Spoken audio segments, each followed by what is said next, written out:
Hi ನಮಸ್ತೆ, ಆಹಾರ ಬುತ್ತಿಗೆ ಸ್ವಾಗತ. ಇವತ್ತು ನಾನು ಬೇಸನ್ ಹಿಟ್ಟು ತೊಗೊಂಡಿದ್ದೀನಿ. 1 ಕಪ್ ಸಕ್ಕರೆ, ಸ್ವಲ್ಪ ಒಣ ಕೊಬ್ಬರಿ ತುರಿ, ಸ್ವಲ್ಪ ಡ್ರೈ ಫ್ರೂಟ್ಸ್ಗಳು. ಇದು ತೊಗೊಂಡ್ಬಿಟ್ಟು ನಾನು ಇವತ್ತು ಕರ್ದಂಟು ಮಾಡಿ ತೋರಿಸ್ತೀನಿ ಬನ್ನಿ. ಕರ್ದಂಟು ಮಾಡೋದ್ರಿಂದ ಈಗ ಹಬ್ಬಗಳೆಲ್ಲ ಶುರು ಆಯಿತು. ಕರ್ದಂಟು, ಉಂಡೆ, ಚಕ್ಲಿ, ಕರ್ಜಿಕಾಯಿ ಎಲ್ಲ ಮಾಡ್ಕೋಬೇಕು. ನಾನು ಒಂದೊಂದಾಗೆ ಇವತ್ತಿಂದ ನಾನು ಒಂದೊಂದಾಗಿ ತಿಂಡಿಗಳು ಮಾಡಿ ತೋರಿಸ್ತೀನಿ. ಇವಾಗ ನಾನು ಕರ್ದಂಟು ಹೇಗೆ ಮಾಡೋದಂತ ತೋರಿಸ್ತೀನಿ ಬನ್ನಿ. ಈ ಕಡಲೆ ಹಿಟ್ಟು ತೊಗೊಂಡ್ಬಿಟ್ಟು ನಾವು ಚೆನ್ನಾಗಿ ಬಿಸಿ ಮಾಡೋಣ. ಇವಾಗ ಇದನ್ನು ಪಕ್ಕಕ್ಕಿಟ್ಟು ಅದನ್ನು ಹುರ್ಕೊಳ್ಳೋಣ ಬನ್ನಿ. ಅಗಲವಾಗಿದ್ದೊಂದು ಬಾಣಲೆ ಇಟ್ಕೋಬೇಕು. ಇವಾಗ ನಾನು ಕಡಲೆ ಹಿಟ್ಟು ಹಾಕ್ತಾಯಿದ್ದೀನಿ. ಹಾಕ್ಬಿಟ್ಟು ಚೆನ್ನಾಗಿ ಇದನ್ನು ನಾವು ಹುರ್ಕೋಬೇಕು. ಹುರಿಯೋಕ್ಕೇನು ತುಪ್ಪ ಎಣ್ಣೆ ಏನೂ ಬೇಡ. ನೀಟಾಗಿ ಸಣ್ಣ ಉರಿ ಇಟ್ಕೊಂಡ್ಬಿಟ್ಟು ನಾವು ಚೆನ್ನಾಗಿ ಇದನ್ನು ಹುರಿಬೇಕು. ಹುರಿದ್ರೆ ನೋಡಿ ಸೂಪರಾಗಿರೋ ಕರ್ದಂಟು ರೆಡಿ ಆಗುತ್ತೆ. ಇವಾಗ ನಾನು ಈ ಕಡಲೆ ಹಿಟ್ಟಿದ್ದು ಮಾಡ್ತೀನಿ. ನೆಕ್ಸ್ಟ್ ವಿಡಿಯೋದಾಗೆ ನಾನು ಕಡಲೆ ಪಪ್ಪದಾಗಿರ್ಬೋದು, ಕಡಲೆ ಬೀಜ ಆಗಿರ್ಬೋದು, ಎಲ್ಲನೂ ಒಂದೊಂದೇ ಹಬ್ಬಕ್ಕೆಲ್ಲ ನಾನು ಮಾಡಿ ತೋರಿಸ್ತಾ ಇರ್ತೀನಿ. ಇವತ್ತು ಮಾತ್ರ ಇದು ಕಡಲೆ ಹಿಟ್ಟಿಂದು ನಾನು ಇವಾಗ ಮಾಡ್ತಾಯಿದ್ದೀನಿ. ಸಣ್ಣ ಉರಿ ಇಟ್ಕೊಂಡ್ಬಿಟ್ಟು ನೀಟಾಗಿ ಇದನ್ನು ಹುರಿಬೇಕು.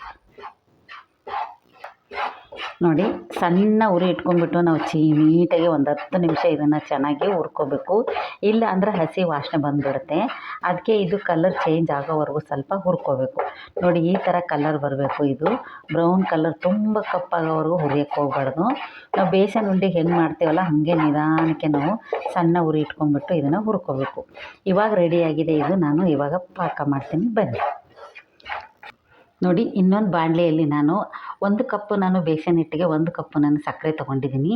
ಬೇಸನ್ ಹಿಟ್ಟು ಅಂದರೆ ಕಡಲೆ ಹಿಟ್ಟಂತೆ ಅಳತೆ ಕರೆಕ್ಟಾಗಿ ತೊಗೋಬೇಕು, ಅಂದ್ರೇ ಚೆನ್ನಾಗಿರೋದು. ಇದು ಸರಿಯಾಗಿದ್ರೇ ಸೂಪರಾಗಿ ಬರೋದು. ಇವಾಗ ಸ್ವಲ್ಪ ಸಕ್ಕರೆ ನೆನೆಯಷ್ಟು ನಾವು ನೀರು ಹಾಕ್ಕೊಳ್ಳೋಣ. ಜಾಸ್ತಿ ಹಾಕ್ಕೊಳಕ್ಕೆ ಹೋಗಬೇಡಿ. 1/4 ಕಪ್ಪಷ್ಟು ನಾವು ನೀರು ಹಾಕ್ಕೊಳ್ಳೋಣ. ನೋಡಿ, ಹಿಂಗೆ ನಾವು ತಿರುಗಿಸ್ಬೇಕಿದು. ಚೆನ್ನಾಗಿ ಒಂದೆಳೆ ಪಾಕ ಬಂದರೆ ಸಾಕು, ಸೂಪರಾಗಿರುತ್ತೆ, ತುಂಬ ಚೆನ್ನಾಗಾಗುತ್ತೆ. ಇದು ಪಾಕ ಆಗೋದ್ರಾಗೆ ನಾವು ತಟ್ಟೆಗೆ ಒಂದಿಟ್ಟು ಎಣ್ಣೆ ಸವರ್ಕೊಂಡು ಇಟ್ಕೊಂಡ್ಬಿಟ್ಟು ಹಾಕಿದ ತಕ್ಷಣವೇ ನಾವು ತಕ್ಷಣಕ್ಕೆ ಹಾಕಿಬಿಟ್ಟು ಒಂದು 10 ನಿಮಿಷ ಬಿಟ್ಟರೆ ಸಾಕು, ಸೂಪರಾಗಿರುತ್ತೆ. ನೋಡಿ, ಇವಾಗ ಇದು ಪಾಕ ಬರಲಿ.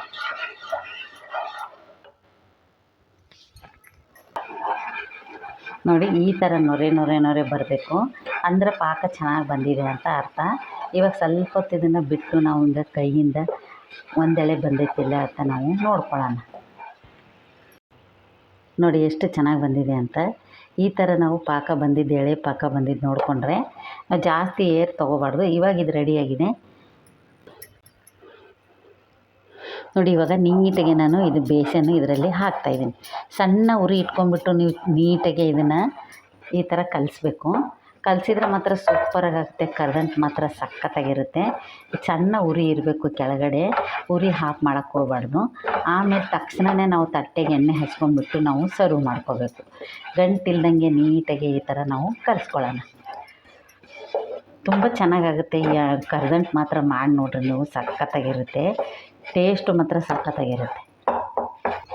ನೋಡಿ, ಇವಾಗ ನಾನು ಇದಕ್ಕೆ 1 ಸ್ಪೂನ್ ಆಗೋಷ್ಟು ನಾನು ತುಪ್ಪ ಹಾಕ್ಕೊತಾ ಇದ್ದೀನಿ. 1 ಸ್ಪೂನ್ ಆಗೋಷ್ಟು ನಾವು ತುಪ್ಪ ಹಾಕ್ಕೊಳ್ಳೋಣ. ನೀವು ತುಪ್ಪ ಏನಾರ ಇಲ್ಲ ಅಂದರೆ ನೀವು 1 ಸ್ಪೂನ್ ಆಗೋಷ್ಟು ಎಣ್ಣೆನೂ ಹಾಕ್ಕೋಬೋದು. ಹಾಕ್ಕೊಂಬಿಟ್ಟು ಚೆನ್ನಾಗಿ ಇದನ್ನು ಹಿಂಗೆ ತಿರುಗಿಬಿಟ್ಟು ನಾವು ಇವಾಗ ತಟ್ಟೆಗೆ ತಕ್ಷಣವೇ ನಾವು ಇದನ್ನು ಸೆಟ್ ಮಾಡಬೇಕು.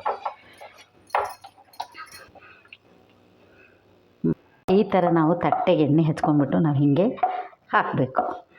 ಹಾಕ್ಬಿಟ್ಟು ಸ್ವಲ್ಪ ಒಂದು 10 ನಿಮಿಷ ಇದನ್ನು ಆರಕ್ಕೆ ಬಿಟ್ಟರೆ ಮಾತ್ರ ಸೂಪರಾಗಿರುತ್ತೆ, ತುಂಬ ಚೆನ್ನಾಗಾಗುತ್ತೆ.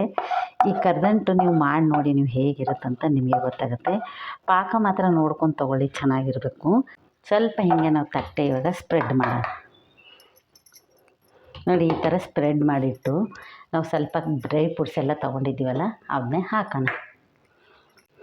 ನೋಡಿ, ನಾನು ಗೋಡಂಬಿ ಹಾಕ್ತಾಯಿದ್ದೀನಿ, ಬಾದಾಮಿ ಹಾಕ್ತಾಯಿದ್ದೀನಿ. ನೀವು ಬೇಕಂದ್ರೆ ಗಸಗಸಿನೂ ಹಾಕ್ಕೋಬೋದು. ನಾನಿವಾಗ ಸ್ವಲ್ಪ ಒಣ ಕೊಬ್ಬರಿ ಹಾಕ್ತಾಯಿದ್ದೀನಿ.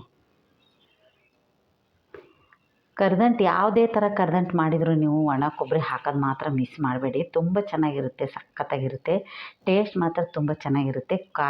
ಒಣ ಕೊಬ್ಬರಿ ಮಾತ್ರ ಯೂಸ್ ಮಾಡಲೇಬೇಕು ಈ ಹಬ್ಬಗಳಿಗೆಲ್ಲ.